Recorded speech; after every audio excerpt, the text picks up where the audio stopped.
నమస్కారం.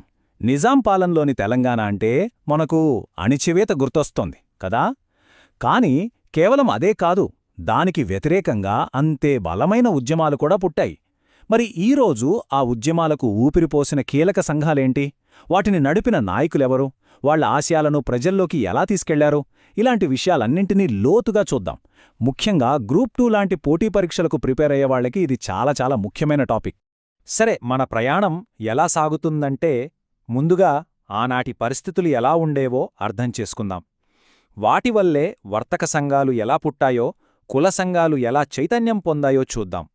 ఆ తర్వాత పద్మశాలి ఉద్యమం గురించి ప్రత్యేకంగా మాట్లాడుకుని, చివరిగా ఈ ఉద్యమాలకు గొంతుకగా నిలిచిన కొన్ని పవర్ఫుల్ పుస్తకాలతో మన విశ్లేషణను ముగిద్దాం.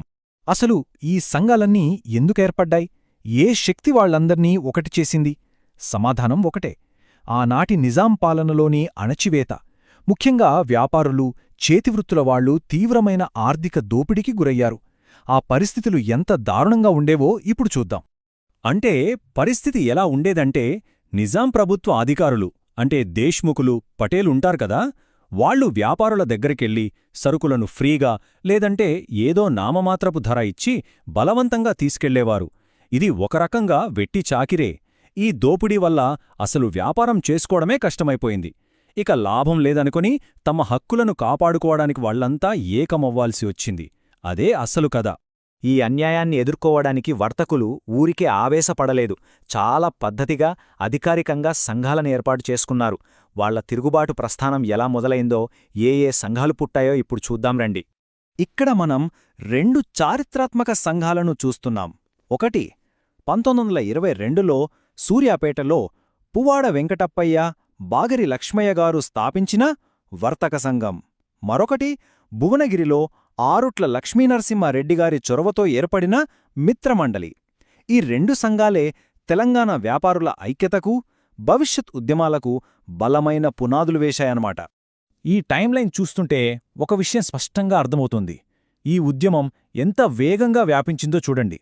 1923లో సూర్యాపేటలో ఒక చిన్న అడుగుతో మొదలై కేవలం 6 ఏళ్లలో 1928 నాటికి మిర్యాలగూడెం, నల్లగొండ, ఆపై 1929లో తిప్పర్తి వరకు వరుసగా మహాసభలతో ఒక పెద్ద ఉద్యమంగా మారిపోయింది.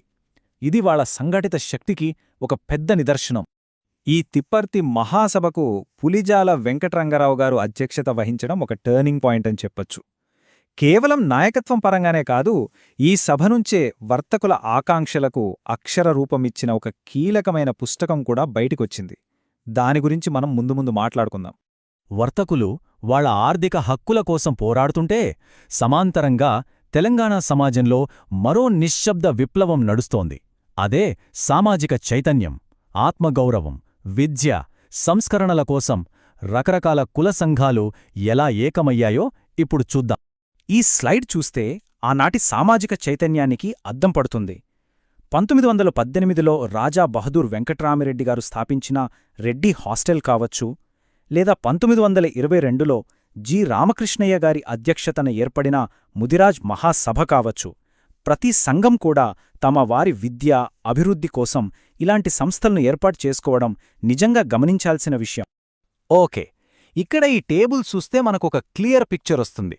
చూడండి, ముఖ్యమైన సంఘాలు, వాటిని స్థాపించినవాళ్లు, ఏ సంవత్సరంలో స్థాపించారు, అన్నీ నీట్గా ఉన్నాయి. ఎగ్జామ్స్కి రివిజన్ చేసుకోవడానికి ఇది చాలా బాగా ఉపయోగపడుతుంది. ఈ పేర్లు, ఈ సంవత్సరాలు, వీటిని మాత్రం అస్సలు మర్చిపోవద్దు. అయితే ఈ చైతన్యం కొన్ని వర్గాలకే పరిమితం కాలేదు. వైశ్యులు, విశ్వబ్రాహ్మణులు, శ్రీవైష్ణవులు, ఇలా చాలా ఇతర వర్గాలు కూడా తమ హక్కుల కోసం, సంస్కరణల కోసం సొంతంగా సంఘాలను ఏర్పాటు చేసుకున్నాయి. ఇది తెలంగాణ వ్యాప్తంగా ఒక సోషల్ రీఫార్మ్కు నాంది పలికింది. ఇప్పుడు మనం తెలంగాణ చేనేత రంగానికి వెన్నెముకగా నిలిచిన పద్మశాలి సంఘం గురించి ప్రత్యేకంగా తెలుసుకుందాం. వీళ్ల ఉద్యమం ఎందుకంత స్పెషల్, అది ఎంత పక్కాగా, ప్రభావవంతంగా సాగిందో ఒకసారి పరిశీలిద్దాం. ఈ ఉద్యమానికి కొండా లక్ష్మణ్ బాపూజీ, గుంటక సర్సయ్య పంతుల్లాంటి గొప్ప నాయకులు దారిచూపారు. వాళ్ల ఆధ్వర్యంలో 1929లో హైదరాబాద్లో, ఆ తర్వాత 1946లో వరంగల్లో భారీ మహాసభలు జరిపి చేనేత కార్మికుల హక్కుల కోసం చాలా బలంగా గళం విప్పారు. ఈ ఉద్యమం సాధించిన ఒక చారిత్రాత్మక విజయమేంటంటే 1950లో కొండా లక్ష్మణ బాపూజీగారు స్థాపించిన హైదరాబాద్ చేనేత సహకార సంఘం. అదే మనందరికీ తెలిసిన హైకో, HYCO. ఇది చేనేత కార్మికుల జీవితాల్లో నిజంగా వెలుగుల నింపిన ఒక శక్తివంతమైన సంస్థ. ఈ ఉద్యమాలు కేవలం సభలు, సమావేశాలతోనే ఆగిపోలేదు. కత్తికంటే కలం పదునైనదని నిరూపించారు. తమ ఆలోచనలను, ప్రభుత్వ విధానాలపై విమర్శలను వ్యాప్తి చేయడానికి సాహిత్యాన్ని ఒక ఆయుధంగా వాడుకున్నారు. ఇంతకీ మార్పుకు గళంగా నిలిచిన ఆ రచనలేంటో ఇప్పుడు చూద్దాం. మనం ఇందాక 1929 తిప్పర్తి మహాసభ గురించి మాట్లాడుకున్నాం కదా. అక్కడే ఒక చాలా ముఖ్యమైన పుస్తకాన్ని ఆవిష్కరించారు. దానిపేరే వర్తక స్వాతంత్ర్యం. ఈ పుస్తకాన్ని రాసింది మందముల రామచంద్రరావు గారు. ఇది ఆనాటి వర్తకులు ఏం కోరుకుంటున్నారో, వాళ్ల ఆర్థిక స్వేచ్ఛకు, డిమాండ్లకు ఒక బలమైన గొంతుకగా నిలిచింది.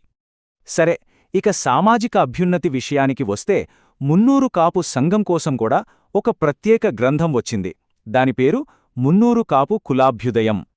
ఈ పుస్తకాన్ని రాసింది బొజ్జా నరసింహులుగారు.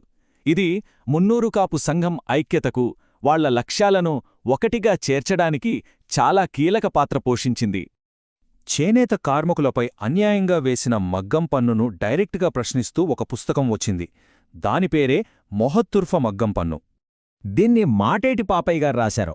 అన్యాయమైన పన్ను విధానాలకు వ్యతిరేకంగా సాహిత్యాన్ని ఒక నిరసన ఆయుధంగా ఎంత పవర్ఫుల్గా వాడచ్చో చెప్పడానికి ఈ పుస్తకం ఒక మంచి ఉదాహరణ. సరే, ఇప్పుడిదాకా మనం చర్చించుకున్నదంతా ఒక్కసారి క్విక్గా రివైజ్ చేసుకుందాం. ఈ స్లైడ్లో ఉన్నవి మోస్ట్ ఇంపార్టెంట్ పాయింట్స్. ఈ ఉద్యమాలను నడిపిన నాయకులు, ముఖ్యమైన సంవత్సరాలు, వాళ్ల ఆలోచనలను ప్రతిబింబించిన పుస్తకాలు. ఎగ్జామ్ పాయింట్ ఆఫ్ వ్యూలో ఇవి తప్పకుండా గుర్తుంచుకోవాలి. ఒకసారి ఆలోచించండి, సామాజిక ఆర్థిక న్యాయం కోసం ఈ తొలి పోరాటాలు జరగకపోయి ఉంటే, ఈ సంఘాలు పుట్టకపోయి ఉంటే అసలు మన తెలంగాణ చరిత్ర ఎలా ఉండేది? దీని ప్రభావం నిజంగా చాలా లోతైనది, శాశ్వతమైనది.